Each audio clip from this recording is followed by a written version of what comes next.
안녕하세요. 무도원 성형외과 윤태경 원장입니다. 지난번에 찍은 블라인드 편에 대해서 호응들이 좋아서 이 편도 준비해봤어요. 그럼 바로 시작해볼게요.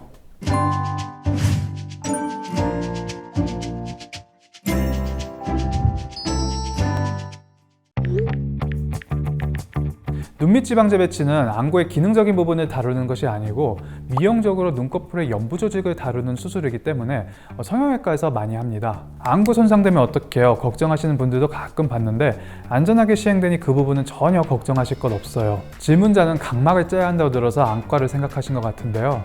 각막은 안구의 한 부분이고 이 수술과는 상관이 없고 이 수술은 결막을 절개해서 들어가요. 단어가 비슷해서 혼동이 오신 게 아닌가 싶어요. 결론은 성형외과 전문의를 찾아가시면 됩니다.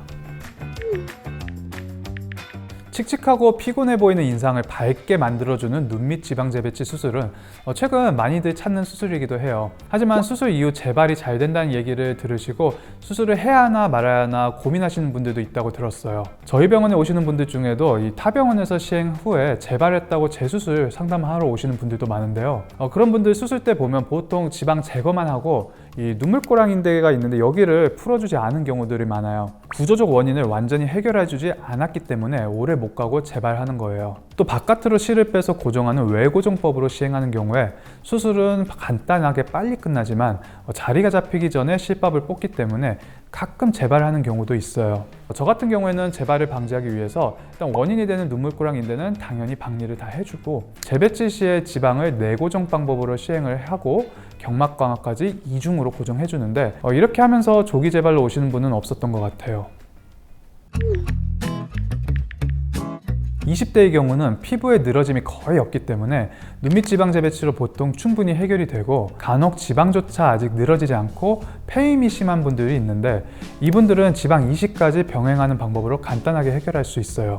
반면에 50대의 경우 피부의 탄력 저하로 지방뿐만 아니라 눈밑 피부의 처짐이 심하기 때문에 하안검 성형술이 적합해요. 하안검 수술은 이 속눈썹 아래로 눈 앞머리부터 눈 끝까지 절개를 해서 이 불룩한 지방의 해결은 물론이고 늘어진 피부와 근육을 당겨서 올려주게 돼서 눈 아래의 전체적인 주름을 개선시킬 수 있다는 장점이 있어요. 똑같은 눈밑 부위라도 이렇게 연령별로 발생 원인과 고민 정도가 다르기 때문에 만족도 높은 결과를 원한다면 연령대별로 상태에 맞는 눈밑 지방제 배치 수술 계획이 중요합니다.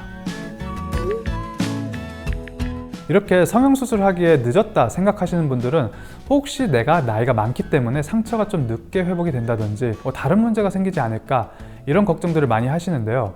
오히려 상처 치유는 내과적 질환이 있지 않는 한 크게 차이는 없어요. 연령대와 상관없이 사람마다 붓기와 멍의 정도가 다를 뿐 중년대로 넘어가기 전에는 나이 때문에 회복이 크게 늦어지거나 하는 것은 없어요. 그래서 성형은 적절한 시기가 있다기보다는 하고 싶은 미적 욕구가 생겼을 때 그때가 수술의 적기예요. 그런데 빨리 하면 좋은 수술이 있는데요. 바로 눈밑 지방제 배치와 지방 이식이에요. 눈밑 지방제 배치는 피부 절개가 없어서 눈밑 피부 조직의 탄력이 떨어져 있는 경우라면 받기가 어렵고 지방 이식 또한 젊었을 때에 비해 생착률이 떨어지기 때문에 나이에 맞는 수술 방법을 선택하고 전문의와의 상담을 통해서 적절한 수술 방법을 찾는 것이 중요합니다.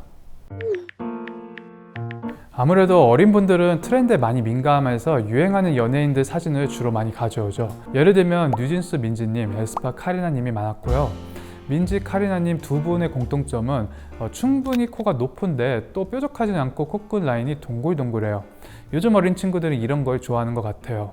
20, 30대는 그때그때 유행하는 트렌드 연예인들 사진을 많이 가져오는 것 같아요. 이 직선과 반버선 사이에 직반버선 라인을 많이들 말씀하셔요. 40대는 송혜교님처럼 되고 싶다는 분들이 아직도 꽤 많아요. 아무래도 그 연령대에서 예쁜 사람들이나 워너비가 되고 싶은 사람들이 주로 표본이 되지 않나 싶어요. 마찬가지로 라인은 직반버선이긴 한데 좀 더 얄쌍한 느낌으로 빠지는 것을 많이들 선호하는 경향이 있어요. 50대가 돼서 뒤늦게 수술 생각하시는 분들은 젊었을 때는 니즈가 없던 분들이라 그런지 부담스럽지 않게 자연스럽게 해달라 이런 말씀들 많이 하십니다. 경향성이 그렇다는 거고 이 세대를 막론하고 요즘에는 예전에 비해서 개개인마다 다양한 선호도를 보이고 있어요. 나이가 들면서 코끝을 지탱하던 조직들이 약해져서 코끝이 처지고 떨어지게 되고 또 콧등의 피부가 얇아지는 것이 일반적인 노화 현상이에요. 처지는 정도는 개인마다 차이가 있지만 수술한 코 또한 이런 노화 현상을 피할 수는 없죠. 하지만 코끝 수술 시에 코끝을 튼튼하게 지지할 수 있도록 연골로 충분히 보완되어 있다면 이 코끝이 처지는 것을 줄일 수 있고 변형 또한 차이가 적겠죠. 환자분께서 급격한 체중 감량이 있으신 것이 아니라면 사실 다이어트를 한다고 해서 눈과 코에 있는 지방이 급격하게 빠지진 않아요. 그래서 그 순서에 대해서는 크게 연연하지 않고 다이어트는 다이어트대로, 수술 시기는 수술 시기대로 정하셔서 하시면 될 것 같아요. 다만 10kg 이상을 급격하게 빼는 경우에는 실제 얼굴 살도 빠져서 전체적인 조화도 달라 보일 거고, 눈과 코의 연부 조직도 실제로 좀 빠져요. 내가 미리 엄청난 다이어트를 계획하고 있고 반드시 하겠다, 이런 생각이시면 다이어트를 먼저 하고 그 다음에 수술을 하는 것이 좋을 것 같아요.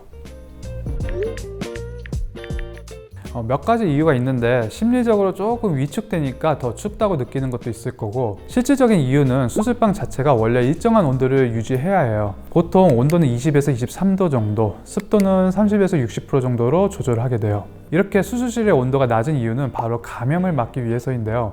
이 온도가 높아질 경우에는 세균이 쉽게 증식할 수 있어요. 이 수술을 위해 절개한 신체 부위에 세균이 감염될 위험이 있기 때문에 일정한 온도를 유지해야 하고, 그 때문에 수술실은 조금 춥다고 생각하실 수 있겠어요. 네, 이렇게 블라인드 2편까지 좀 더 자세하게 알아봤는데요. 더 궁금하신 내용은 댓글로 문의를 주시거나 병원으로도 많은 문의 부탁드릴게요. 네, 지금까지 무도원 성형외과 윤태경 원장이었습니다. 감사합니다.